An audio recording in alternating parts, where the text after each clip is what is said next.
समाना। अब जैसा कि परशुराम ने कहा कि तुम्हें नहीं पता संसार में शिव का धनुष है, ये अपने आप में अनोखा है या क्या इसका महत्व है, तो इस बात का उत्तर देते हुए लक्ष्मण कहते हैं, लखन कहाँ हंसी हमने जाना। लखन है वो हंसते हुए कह रहे हैं कि हमने जान लिया है मुनिवर, सुनहु देव सब धनुष समाना, कि सारे ही धनुष हैं वो एक जैसे होते हैं।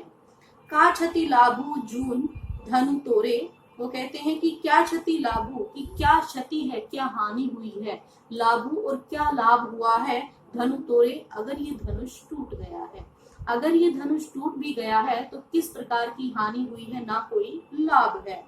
देखा राम नयन के भोरे, अब लक्ष्मण कहते हैं नयन होता है नया करके, भोरे थोड़ा सा,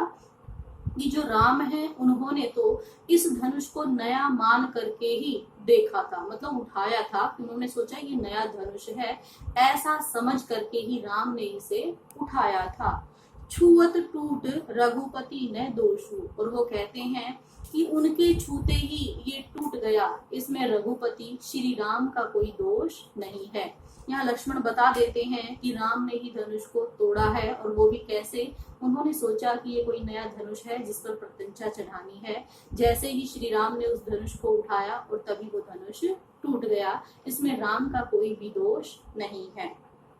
मुनि बिनु काज करियत कतरोसु, और लक्ष्मण कहते हैं कि हे मुनिवर, तुम बिना किसी कारण के इस प्रकार क्रोध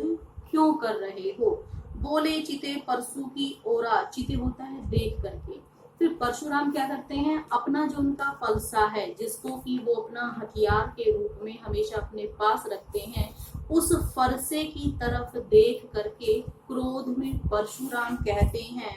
रेसठ सुनहई स्वभाव न मोरा, और वो कहते हैं रेसठ, सठ होता है मूर्ख, कि अरे मूर्ख, तूने मेरे स्वभाव के बारे में नहीं सुन रखा।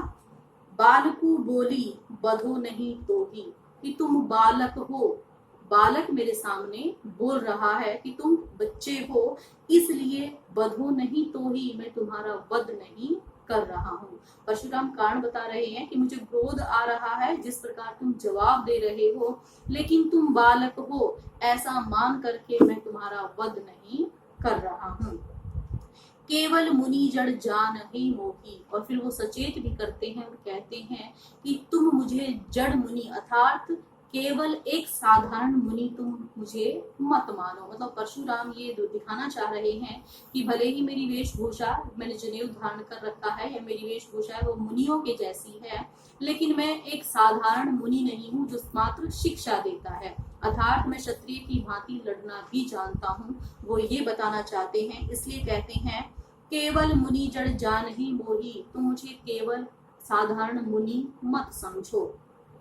बाल ब्रह्मचारी अति कोही, फिर वो अपना परिचय देते हैं और कहते हैं बाल ब्रह्मचारी, मैं बाल ब्रह्मचारी हूँ, अति कोही, कोही क्रोधी, और मेरा स्वभाव है बहुत ही गुस्से वाला है, क्रोधी स्वभाव का हूँ। विश्व विदित क्षत्रिय कुल द्रोही, विश्व विदित और पूरा संसार जानता है कि मैं क्षत्रियों का दुश्मन हूँ, मैं क्षत्रियों का ये कह सकते हैं विद्रोही हूँ, कि जो भी क्षत्रिय व्यक्ति है वो ये कहता है कि मैं पराक्रमी हूँ, मैं ऐसे क्षत्रियों का द्रोही हूँ,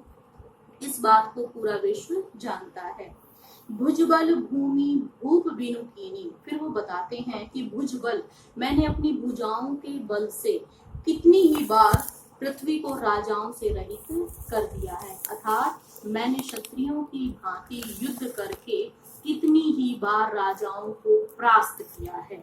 विपुल बार मही देव नह दीनी, और कितनी ही बार उन राजाओं की भूमि को छीन करके विपुल बार, बहुत बार, महीदेव, महीदेव होते हैं ब्राह्मण, कि मैंने ब्राह्मणों को दान में दे दी, कि राजाओं को मैंने अपनी भुजाओं के बल पर जीता है और जीतने के बाद उनके राज्यों को दान के रूप में मैंने ब्राह्मणों को बांट दिया है।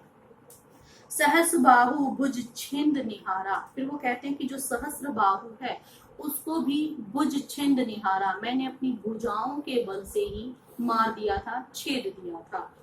परसु बिलोकु महीप कुमारा, हे राजकुमार, महीप कुमार राजा के पुत्र, हे राजकुमार मेरे इस फरसे को तुम देखो, अर्थात ये जो मेरा फरसा है वो एक क्षत्रिय के हथियार के समान है, जिसके बल पर मैंने सहस्त्र बाहु को भी अपनी भुजाओं से संहार कर दिया था, मार दिया था। फिर वो आगे कहते हैं, अपने फरसा है उसकी भयानकता को दिखा रहे हैं कि कितना निर्दयी है मेरा ये फरसा। मातु पितहई जनी सोच बस करसी महीप किशोर, हे महीप किशोर, हे राजा के पुत्र, तुम अपने माता पिता को सोच के वशीभूत मत करो। अर्थात अगर तुम मर जाओगे तो तुम्हारे माता पिता का जो वृद्धावस्था है वो खराब हो जाएगी, वो चिंतित हो जाएंगे कि हम अब कैसे जीवित रहें या हम किसके सहारे जीवित रहें। तो इस प्रकार ही राजा के पुत्र, तुम अपने माता पिता को सोच के वशीभूत मत करो। गर्भन के अर्भक दलन परसु मोर अति घोर। गर्भन, गर्भ के अंदर ही अर्भक होता है बच्चे, दलन मर जाते हैं, परसु मोर अति घोर, जो मेरा फरसा है वो अत्यधिक घनघोर है। वो कहना चाह रहे हैं कि मेरा जो फरसा है, इस फरसे के भय से बच्चे जो शिशु हैं वो गर्भ के अंदर ही भय के मारे मर जाते हैं, तुम तो फिर भी सामने हो। तो वो यहाँ पर अपना जो पराक्रम है उसको दिखा रहे हैं, साथ में बता रहे हैं कि वो क्षत्रिय की भांति लड़ना भी जानते हैं और कितनी बार भी राजाओं को परास्त करके उनकी भूमि उन्होंने ब्राह्मणों को दान में दे दी है, और किस प्रकार सहस्त्र बाहु को भी उन्होंने अपने इस फरसे के साथ ही मारा है। और इनके फरसे का भय इतना है कि गर्भ के अंदर ही बच्चा है वो भयभीत होकर मृत्यु को प्राप्त हो जाता है।